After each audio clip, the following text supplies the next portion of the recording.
ሰላም ጤና ይስጥልን። በሀገር ውስጥም ከሀገር ውጭም የምትገኙ የቻናላችን ቤተሰቦች ከጋቢ ሚዲያ የዕለቱን ዜናዎች ይዘንላችሁ ቀርበናል። በቅድሚያም ወደ ዝርዝር ዜናዎች ከማለፋችን በፊት ዋና ዋናዎችን እናስቀድም። ከዜናዎቹ ጋር ትዕግስት ሊባኖስ ነኝ። አብራችሁን ቆዩ። በሳውዲ አረቢያ በአስቸጋሪ ሁኔታ ውስጥ የነበሩ ከ1400 በላይ ኢትዮጵያውያን ወደ ሀገራቸው ተመልሰዋል ተባለ። ኢትዮጵያ ለ110 ሚሊዮን መንገደኞች የሚሆን የቢሾፍቱ አውሮፕላን ማረፊያን በምትገነባበት ወቅት ግብጽ የአፍሪካን ስራ የሚበዛባትን አውሮፕላን ማረፊያ አቅም እጥፍ ለማድረግ እየሰራች ነው። በካናዳ የሚገኘው የኢትዮጵያ ኤምባሲ የቀድሞ አምባሳደሮች መኖሪያ ቤትን ለማፍረስ ማመልከቱ በሀገሪቷ የቅርስ ተሟጋቾች ዘንድ ቁጣን ቀሰቀሰ። አሜሪካ ወደ በርካታ የአፍሪካ ሀገራት የአትሂዱ ጥብቅ መመሪያ አስተላለፈች። አንዲ በርንሃም የዩናይትድ ኪንግደም አዲስ ጠቅላይ ሚኒስትር ሆነው ተሾሙ። በሳውዲ አረቢያ በአስቸጋሪ ሁኔታ ውስጥ የነበሩ ከ1400 በላይ ኢትዮጵያውያኖች ወደ ሀገራቸው ተመልሰዋል ተባለ። በሳምንት ውስጥ የተደረገ 6 ዙር በረራ 1481 ኢትዮጵያውያን መመለሳቸውን የሴቶችና ማህበራዊ ጉዳይ ሚኒስቴር አስታውቋል። የተመለሱት 8 በመቶ 79 ወንዶች፣ 554 ሴቶች እና 48 ጨቅላ ህጻናት ሲሆኑ ከተመላሾች መካከል 82 እድሜያቸው ከ18 ዓመት በታች የሆኑ ታዳጊዎች ይገኙበታል። መስከረም 5 2018 በተጀመረው የዜጎች ወደ ሀገር ቤት የመመለስ ስራ እስካሁን ከ87,000 በላይ ኢትዮጵያውያን ወደ ሀገር መመለስ ተችሏል ተብሏል። ሚኒስቴሩ ለተመላሽ ዜጎች በአየር ማረፊያና በማቆያ ማዕከላት ተገቢውን ድጋፍና እንክብካቤ የማድረግ እና ከቤተሰብ ጋር የማቀላቀል ስራ ከሚመለከታቸው ባለድርሻና አጋር አካላት ጋር በመተባበር በትኩረት እየሰራ እንደሚገኝ አስታውቋል። በተጨማሪም መደበኛ ባልሆነ ፍልሰት ወደ ተለያዩ ሀገራት ሄደው የሚመለሱ የፍልሰት ተጎጂዎች ለመደገፍና መልሶ ለማቋቋም የሚያስችሉ ተግባራትን በትብብር እያከናወነ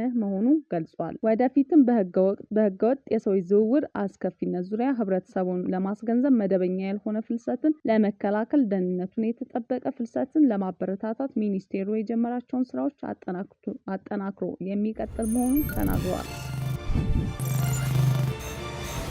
ኢትዮጵያ ለ110 ሚሊዮን መንገደኞች የሚሆን የቢሾፍቱ አውሮፕላን ማረፊያን በምትገነባበት ወቅት ግብጽ የአፍሪካን ስራ የሚበዛባትን አውሮፕላን ማረፊያ አቅም እጥፍ ለማድረግ እየሰራች ነው። ግብጽ የካይሮ ዓለም አቀፍ የአውሮፕላን ማረፊያን ዓመታዊ የመንገደኞች ማስተናገድ አቅም እጥፍ በማድረግ ከ60 እስከ 70 ሚሊዮን ለማድረስ ያለመ የባለብዙ ቢሊዮን ዶላር የማስፋፊያ ስራ ጀምራለች። ይህም ግብጽ ኢትዮጵያ ልታስገነባው ካቀደችውና ውሎ አድሮ እስከ 110 ሚሊዮን መንገደኞች ለማስተናገድ ከተነደፈው የቢሾፍቱ ዓለም አቀፍ አውሮፕላን ማረፊያ የመጀመሪያ ምዕራፍ ጋር የሚነጻጸር ነው። ኤክስፕረስ እንደዘገበው መንገደኞች ፍሰት ከአፍሪካ ቀዳሚ የሆነው የካይሮ ዓለም አቀፍ አውሮፕላን ማረፊያ እንደ ኢትዮጵያን አቆጣጠር በ2025 394 ሚሊዮን መንገደኞች ያስተናገደ ሲሆን ይህም እንደ አውሮፓውያን አቆጣጠር በ2024 ከነበረው 28.97 ሚሊዮን የ6.8% ጭማሪ በማሳየት ከደቡብ አፍሪካ ኦርታም ታምፖ ዓለም አቀፍ አውሮፕላን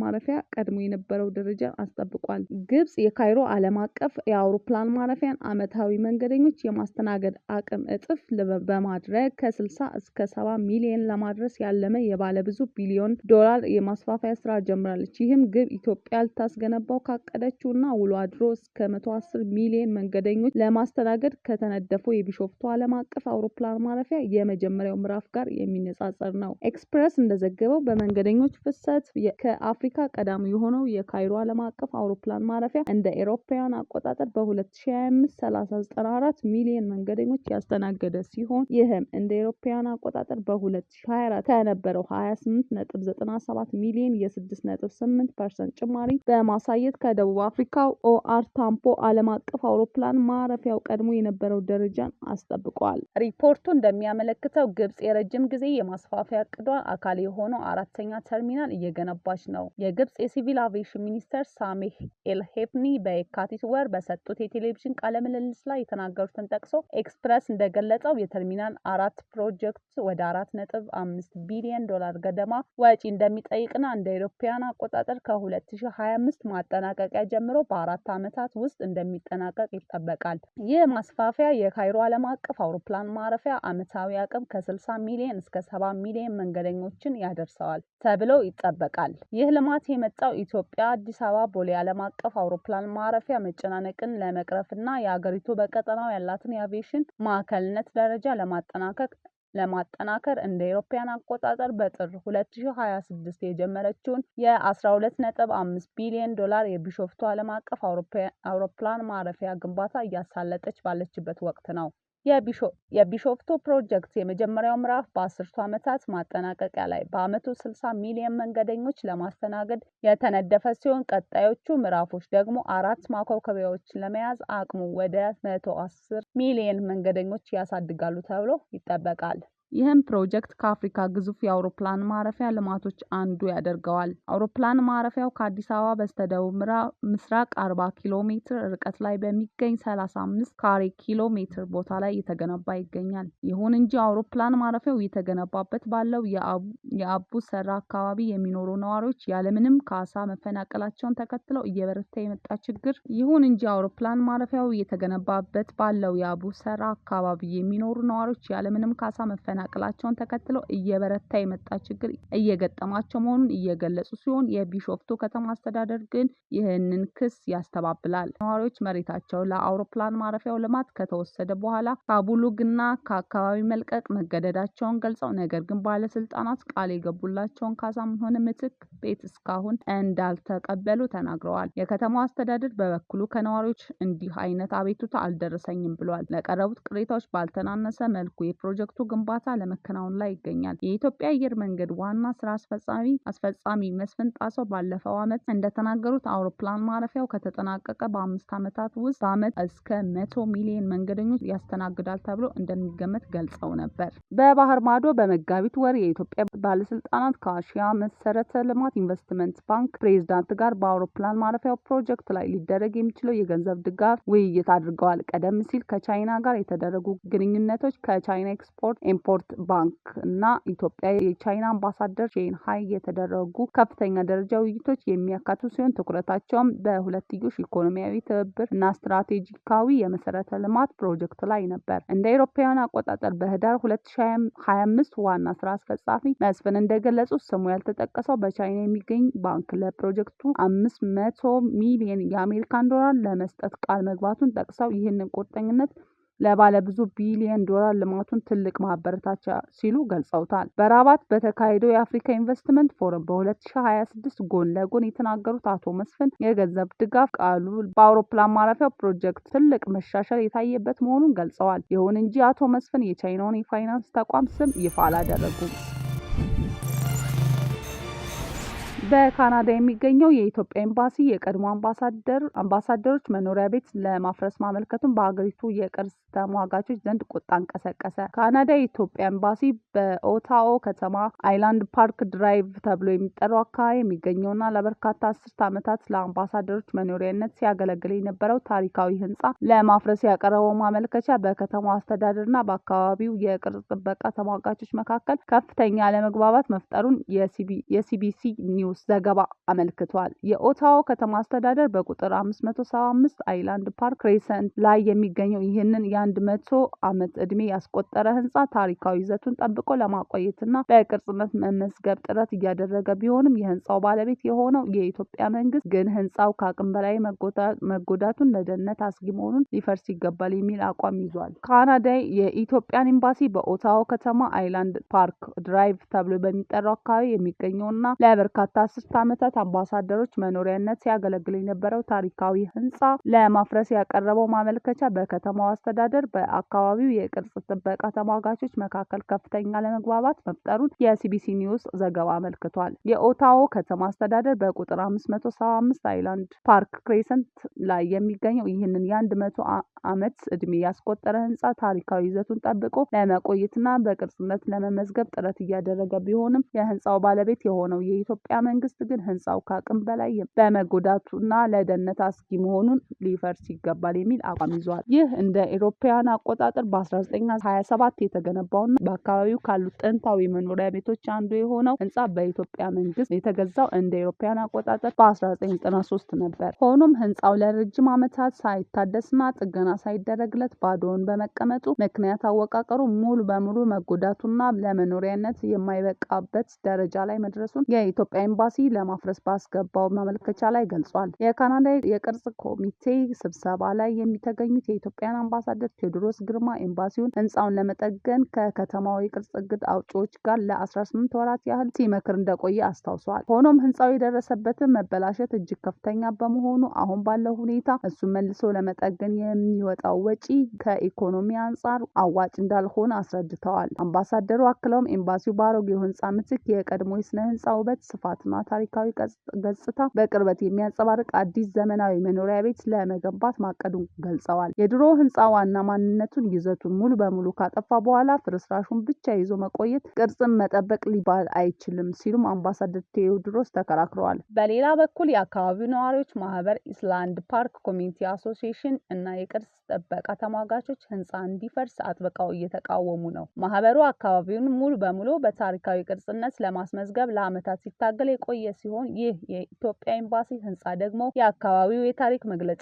ዋነኛ ማሳያ መሆኑን ይገልጻሉ። የከተማው ምክር ቤቱ ባለፈው ሰኔ 10 ቀን ህንፃው ጊዜያዊ የቅርስ ጥበቃ ማህበሩ አካባቢውን ሙሉ በሙሉ በታሪካዊ ቅርስነት ለማስመዝገብ ለዓመታት ሲታገል የቆየ ሲሆን ይህ የኢትዮጵያ ኤምባሲ ህንፃ ደግሞ የአካባቢውን የታሪክ መግለጫና ዋነኛ ማሳያ መሆኑን ይገልጻሉ። የከተማው ምክር ቤት ባለፈው ሰኔ 10 ቀን ህንፃው ጊዜያዊ የቅርስ ጥበቃ ከለላ እንዲያገኝ የወሰነ ቢሆንም የኢትዮጵያ ኤምባሲ ግን በውሳኔው ላይ ይፋዊ ተቃውሞ አስገብቷል። የአካባቢው የምክር ቤት አባል ጄፍ ሌፐር ህንፃው ከኤምባሲው ባለስልጣናት ጋር በቦታው ተገኝተው መጎብኘታቸውንና ህንፃው በጣም አስከፊ ሁኔታ ላይ መሆኑን አረጋግጠዋል። ሌፐር እንዳሉት የቅርስነት ስያሜው ህንፃው ሙሉ በሙሉ እንዲፈርስ በቀጥታ ባይከለክልም ከተማው አዲስ በሚገነባው ህንፃ ላይ የቀድሞ ታሪካዊ መልክና ውጫዊ ገጽታ አስገድዶ ለማስከበር እንደ ትልቅ ዲፕሎማሲያዊ መደራደሪያ መሳሪያ ሆኖ ያገለግላል ብለዋል። ሌፐር እንዳሉት የቅርስነት ስያሜው ህንፃ ሙሉ በሙሉ እንዲፈርስ በቀጥታ ባይከለከልም ከተማው አዲስ በሚገነባው ህንፃ ላይ የቀድሞውን ታሪካዊ መልክና ውጫዊ ገጽታ አስገድዶ ለማስከበር እንደ ትልቅ ዲፕሎማሲያዊ መደራደሪያ መሳሪያ ሆኖ ያገለግላል ብለዋል። በአሁኑ ወቅት ቤቱን የማፍረስ ማመልከቻው በከተማው ውሳኔ በመጠባበቅ ላይ ይገኛል። አሜሪካ ወደ በርካታ የአፍሪካ ሀገራት የአትሂዱ ጥብቅ መመሪያ አስተላለፈች። የዩናይትድ ስቴትስ የውጭ ጉዳይ ሚኒስቴር የዓለም ሀገራትን በጸጥታ ሁኔታ መነሻ በማድረግ በሚያወጣው መመሪያ በርካታ የአፍሪካ ሀገራት በከፍተኛ ደረጃ 4 የጉዞ ማስጠንቀቂያ ዝርዝር ውስጥ አስፍሯል። ዋሽንግተን የራሷን ዜጎች ወደ እነዚህ ሀገራት ፍጹም ጉዞ እንዳያደርጉ ያሳሰበችው በእነዚህ ቀጠናዎች ባለው እጅግ አሳሳቢ የጸጥታ ችግር፣ የብሔርተኝነት ስጋት፣ የእርስ በርስ ግጭቶች፣ የታጠቁ አማጽያን ጥቃት እና ለአሜሪካ ዜጎች የሚሰጠው የቆንስላ ወይም የድንገተኛ ጊዜ ድጋፍ እጅግ ውስን በመሆኑ ነው። በዚህ የዩናይትድ ስቴትስ የአትሂዱ ጥብቅ መመሪያ ውስጥ ከተካተቱት ከአፍሪካ ሀገራት መካከል ቡርኪና ፋሶ፣ ሊቢያ፣ ማሊ፣ ኒጀር፣ ሶማሊያ፣ ደቡብ ሱዳንና ማዕከላዊ የአፍሪካ ሪፐብሊክ በዋናነት የሚጠቀሱ ሲሆኑ እንደ ቻድ እና ዴሞክራቲክ ሪፐብሊክ ኮንጎ ያሉ ሀገራትን ደግሞ በተለይ ከጎረቤት ሀገራት ጋር በሚያገናኟቸው ድንበሮች የተወሰኑ ከፍተኛ ስጋት ያለባቸው ግዛቶች ላይ ተመሳሳይ የደረጃ 4 እገዳ ተጥሎባቸዋል። በሌላ በኩል የዩጋንዳ በደረጃ 3 ወይም ጉዞን መልሶ ማሰብ ስር የምትገኝ ሲሆን ዜጎች ወደ ሀገሪቱ ከመጓዛቸው በፊት በወንጀልና በሽብርተኝነት ስጋቶች ዙሪያ ከፍተኛ ጥንቃቄ እንዲያደርጉ ተመክረዋል። በአሜሪካ የውጭ ጉዳይ ሚኒስቴር በየጊዜው የሚሻሻለው የደረጃ 4 የጉዞ ማስጠንቀቂያ ከአፍሪካ ውጭ እንደ ሩሲያ፣ ዩክሬን፣ አፍጋኒስታን፣ ሰሜን ኮሪያ፣ የመን፣ ሶሪያ፣ ቬንዙዌላ እና ጋዛን ጨምሮ ሌሎች ከፍተኛ የጦርነት የፖለቲካ ቀውስ ውስጥ ያሉ የዓለማችን አካባቢዎችን ያጠቃልላል። አንዲ በርንሃም የዩናይትድ ኪንግደም አዲስ ጠቅላይ ሚኒስትር ሆነው ተሾሙ። አንዲ በርንሃም የዩናይትድ ኪንግደም አዲስ ጠቅላይ ሚኒስትር ሆነው ተሾሙ። ዩናይትድ ኪንግደም የሌበር ፓርቲውን አንዲ በርንሃምን የኪር ስታርመርን ቦታ በመረከብ እንዲመሩ አዲስ ጠቅላይ ሚኒስትር በማድረግ በዛሬው ዕለት በይፋ ሹመት ሰጠች። አንዲ በርንሃም በባኪንግሃም ቤተመንግስት ከንጉሱ ቻርልስ ሳልሳዊ ጋር ከተገናኙ አዲስ መንግስትም እንዲመሰርቱ ጥሪ ከተደረገላቸው በኋላ ኃላፊነቶችን ተረክበዋል። በዚህም ለ10 ዓመታት ውስጥ በሀገሪቱ የሚመሩ 7ኛው ጠቅላይ ሚኒስትር ሆነዋል። የአዲሱ ጠቅላይ ሚኒስትር ታሪካቸው ሲታይ የታላቋ ማንቸስተር ከተማ ከንቲባ እና የሰሜኑ ንጉስ በመባል ይታወቃሉ የሚለው የሮይተርስ እና የአልጀዚራ ዘገባ ሌበር ፓርቲን ለምርጫ አሸንፈው በ2 ዓመታት ብቻ ከገዙት ከኪር ስታርመር የጠቅላይ ሚኒስትርነቱ ስልጣን ተረክበዋል። የሰሜኑ ንጉሥ የሚል ቅጽል ስም የተሰጣቸው ደግሞ ለብዙ ዓመታት የለንደን ያልሆኑ የእንግሊዝ ሰሜናዊ ግዛቶችን ጥቅም ለማስጠበቅና ድምጽ በመሆን በመቆየታቸው ነው ተብሏል። አገሪቱ የመዋቅርና የኢኮኖሚያዊ ማሻሻያ እንደሚያደርጉም ጭምር ሹመታቸውን ሲረከቡ ተናግረዋል። በርንሃም በንግግራቸው የብሪታንያ ኢኮኖሚና ደካማ የህዝብ አገልግሎት ለማሻሻል አገሪቱ መዋቅር ከስር መሰረቱ ማስተካከያ እንደሚያደርጉ ቃል ገብተዋል። አክለውም አዲሱ መንግስት ዋነኛ ትኩረት የኑሮ ውድነት መቀነስ፣ ማህበራዊ አገልግሎቶች ማጠናከርና የኢኮኖሚ እድገት በለንደን ውጪ ወደሚገኙ የተለያዩ የአገሪቱ አካባቢዎች ማሰራጨቱን እንደሚሆን ገልጸዋል። የረጅም ጊዜ የፖለቲካ ልምድ ላላቸው የተባሉት በርንሃም ቀደም ሲል በሁለት መንግስት ውስጥ የጤና ሚኒስቴርና የባህል ሚኒስቴር ሆነው የረጅም ጊዜ የፖለቲካ ልምድ አላቸው የተባሉት በርንሃም ቀደም ሲል በሁለት መንግስት ውስጥ የጤና ሚኒስቴር ሆነው የባህል ሚኒስቴር ሆነው አገልግለዋል። የፖለቲካ አቋማቸው ከማዕከላዊ የለንደን መንግስት ይልቅ ከተለያዩ የአገሪቱ ክልሎች ስልጣንና በጀት መስጠት፣ የህዝብ ትራንስፖርት ማስፋፋትና የኑሮ ውድነትን መቀነስ ላይ አብዝተው ይከራከራሉ ተብሏል።